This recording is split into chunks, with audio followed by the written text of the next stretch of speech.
And we are live on YouTube. All right. Welcome, everybody. House Energy and Digital Infrastructure. It is May 9th.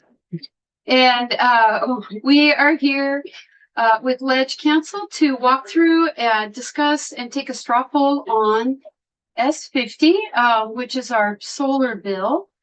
I just wanted to explain a couple things to folks so they know why we're here, why we're taking the straw poll. So we sent S50, as everybody knows, back over to the Senate with some changes that our committee and full House approved. And the Senate accepted and is okay with all of those changes. So the underlying bill that we sent to the House is untouched. However, the Senate is suggesting one further proposal of amendment that we're going to talk about in a moment. So the path from here is that, and I sat down with clerk to make sure I had this right. So at this point in the life of a bill, our committee no longer has possession of the bill. That's why we're going to take a straw poll rather than a formal committee vote.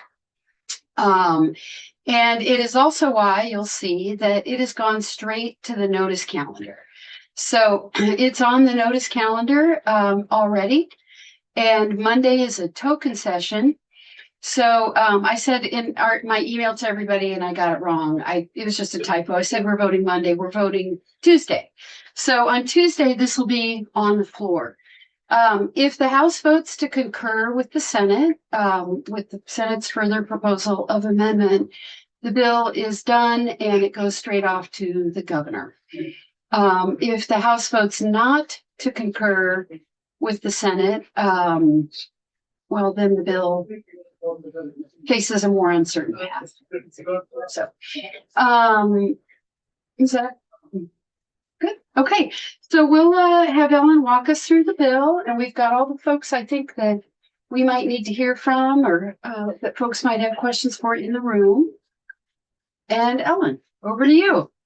Ellen Jakowski, Office of Legislative Counsel. So the Senate's further proposal of amendment is a new section 1A.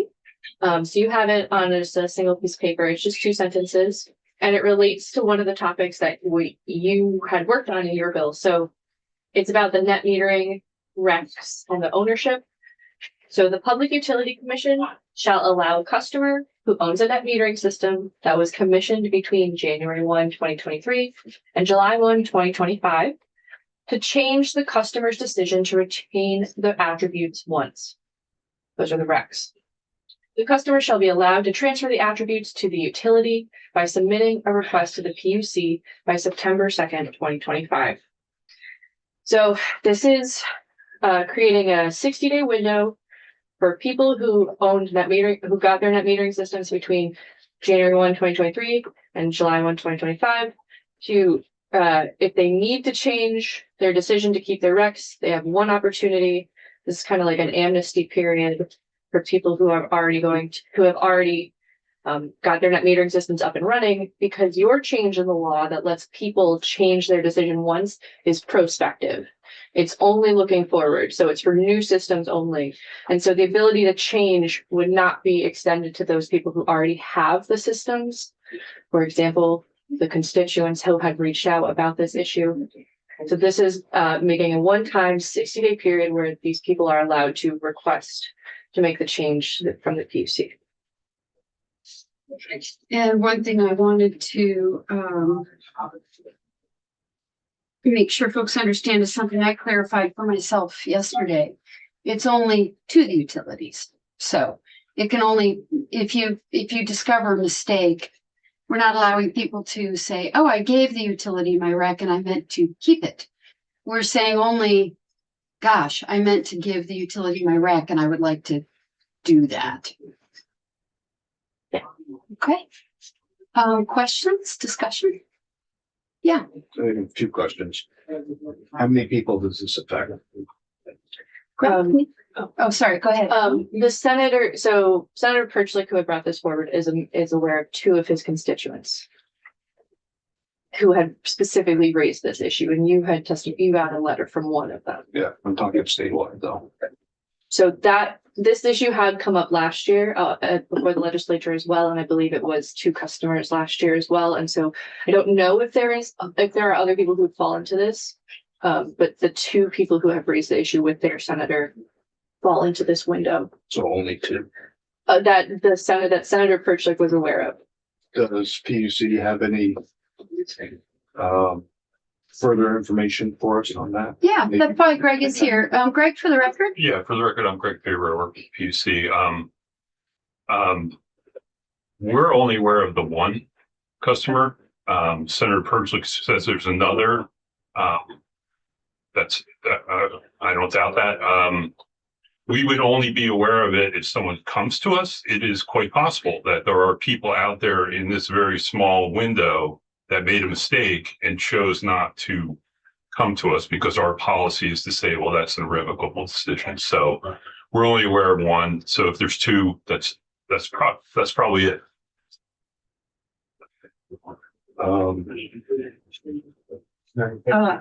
Sure. Hi, Peter Sturm, Renewable Energy Vermont. The way I read this amendment is that it applies to anyone who enrolled in the net metering program in the time frame. There are a couple thousand people who net metered in that time frame, all of which who theoretically would be eligible for this. I don't think. I mean, I don't know how many of those people held on to their recs. I mean, there's probably several dozen, maybe 100 people. Not that many people hold on to their recs, so they cost a lot of money. So it's more than 2 though. I'm sure there's a couple people who held on to their recs, but I don't think there's like this flood of people, but it's definitely more than 2. I thought Rep Southworth's question wasn't, well, No. the entire, statewide. Yeah, Yeah. statewide. Yeah, so, a Oh. couple thousand people who signed up for net metering in that window. But almost everyone chooses to have the utility take the recs. Right. So anyone who's done that is not eligible Right. because this isn't, you can't claw them back. This is only one way. That's So right. it's, you said maybe 100 people who kept their recs, kind of rough cut order of magnitude. And of those, the only ones who would act are the ones who regret that decision. Right. But Rep Southworth's question, how many people would this affect? And I mean, there's this larger universe, but your analysis is absolutely correct. My guess is very few people would take advantage of this. Yeah. There's probably only, we don't hear with Rev, we get calls like once every year, maybe on someone who made a mistake of all those, that universe of people. So I don't know. If I had to bet, I'd place $1 on no more than a dozen. Right. Representative, oh, sorry. Rep Southworth? I've still got other questions, so if you need to call on Representative Campbell. please. Rep Campbell? Sure. I was just wondering how we would get the word out to people to let them know that this possibility existed. You asking me? Anyone? Sorry. Yeah. If anybody has any idea, I don't know. I would think that the installers are very aware of what's going on here through Mr. Sterling and other folks. So they're the ones who fill out these forms for their customers on behalf of their customers. So the word will get out to them, I would imagine. Rep Southworth? If someone decides to do this, are payments retroactive, and is that going to affect the utilities? And how many utilities would it affect? No, they're not retroactive. That's not retroactive. Does that language actually cover that? Yeah, it doesn't, there's nothing in here. So, a law is never retroactive unless specific provision is made for it. And there's nothing in here. It's always prospective. So that was no. Okay.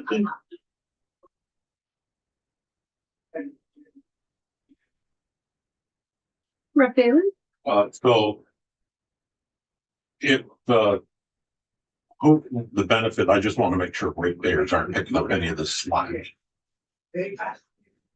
So if they decide to send the rec to the utility, are the overall ratepayers paying any additional?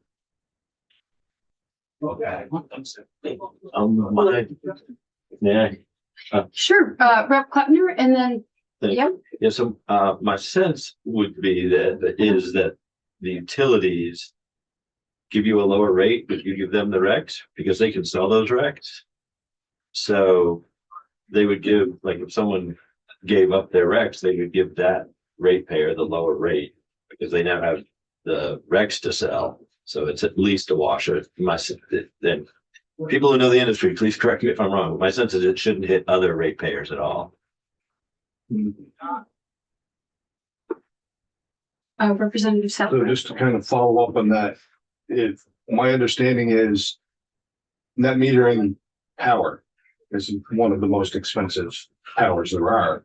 So if we're changing it to where they're giving their recs to the utilities, it's more expensive. So that could in turn be watered down to the other ratepayers to cover that difference, correct? Dylan. Sure. Dylan's looking to lean on for GMP. So just to sort of clarify this and for the committee's purposes, GMP is okay with this language. I think Mr. Strong is right that the universe of people who could take advantage of this language is probably larger than two. I think we've only heard of one or two examples of people who have sort of identified and raised their hand and that prompted this language from the utility perspective. So if the customer retains the rec, they can retire that rec or they can sell the rec. That's a benefit to the customer. If they sell the rec, if they retire it, they can use that retirement for advertising purposes, for example, to be able to say, this farm is powered by solar. If they return the rec to the utility, we're not selling that rec. So there's no revenue to the utility from obtaining that rec because we're retiring it to satisfy our res obligations. And with respect to the rate that the customer is getting, if they're receiving the rec, keeping the rec versus giving the rec to the utility, a lower rate for the customer, if by giving the rec to the utility, does have a marginal cost to the utility because they're paying less to the utility in their electric kilowatt hour charge than they would otherwise get. Given the small number of instances in which we would actually expect this to be utilized, I don't imagine it being I imagine it being de minimis. But it does have some costs. And may I ask a question? Sure. Thank you.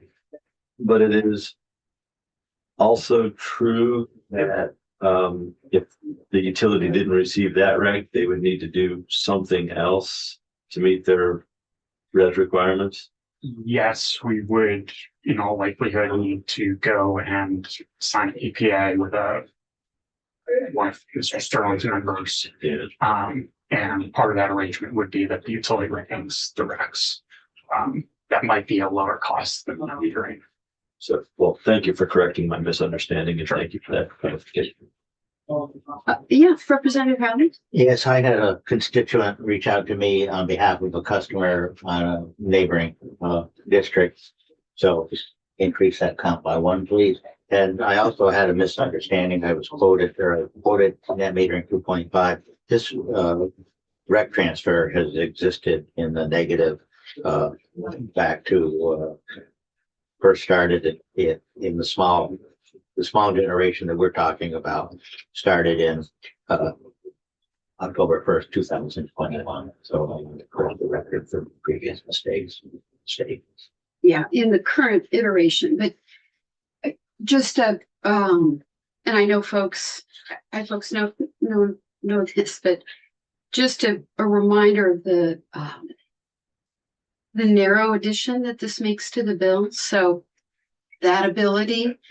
So this doesn't address anything about how the net metering program is set up or how recs are currently handled in the net metering program at all. And neither did our underlying bill. The language we sent over only created the ability for a customer one time using everything about the existing program to say, oh wait, I made a mistake. And to make that transfer once, only going forward. And the reason we're seeing this language is that a few people, kind of raised their hands and said, hey, I made a mistake. My solar installer made a mistake also, but my system's already up and running. I would also like that opportunity. And so this creates, we had heard concerns in our committee that the Senate made it retroactive completely in their original bill and said, if you've made a mistake, at any time you discover that, you can change it one time. We narrowed it considerably and said, you've got 120 days to realize you made a mistake and correct it. And that's when we heard from a few people who were like, what about me?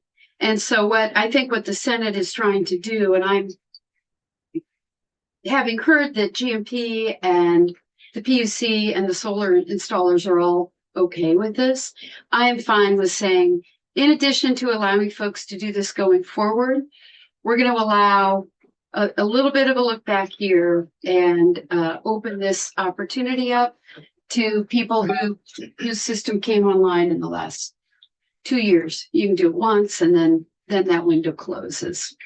Yeah, Rep. Southworth. I would really have liked to have had input from all utilities. No offense. Just one is not sufficient enough for me to truly understand the impact to all of the utilities. With the program in general or with adding a few more folks?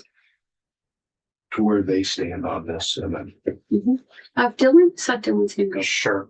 It's helpful, Rep. Southworth, for what it's worth. I have not heard in our discussions with my counterparts sort of a lot of grumbling about this. I don't want to speak for them until I'm saying there was. It just to get a full perspective, I think hearing from each utility would have been more appropriate. Yeah. And I know it's frustrating sometimes at the end of the session. They truly do run out of time. Well, that's debatable. Additional thoughts? I'll just say that I hear you on the other utilities, which are smaller. And, if we do think it's a dozen or a dozen and a half people, it's hard to imagine, even if they all were statistically lumped into one of the smaller utilities, that it would impact them And I do understand. Yeah, that. I like to have full information before I make a decision. And without that, it just becomes very interesting. Yeah. Excuse me. Additional questions or thoughts? Okay. So the vote we're going to be taking is a straw poll to concur. In other words, to support this amendment, which means that the vote that'll be coming to the floor will be that the full House concur. And assuming that that's successful and the House votes to concur, we'll be sending S50 with this addition straight off to the Gov. All right, so everyone who votes to concur with this amendment? Okay. All opposed? Super. All right, thanks everybody. We are done for the day. And this bill will be on the floor on Tuesday. And since nothing has changed about the underlying bill, I don't have to do a big floor presentation again. Anything that was not germane the first time around won't be germane this time around. A lot of times these presentations are pretty brief. I'll just explain what the amendment does, try to summarize our committee conversation, explain who was in the room when we talked about it, and report the results of our straw poll.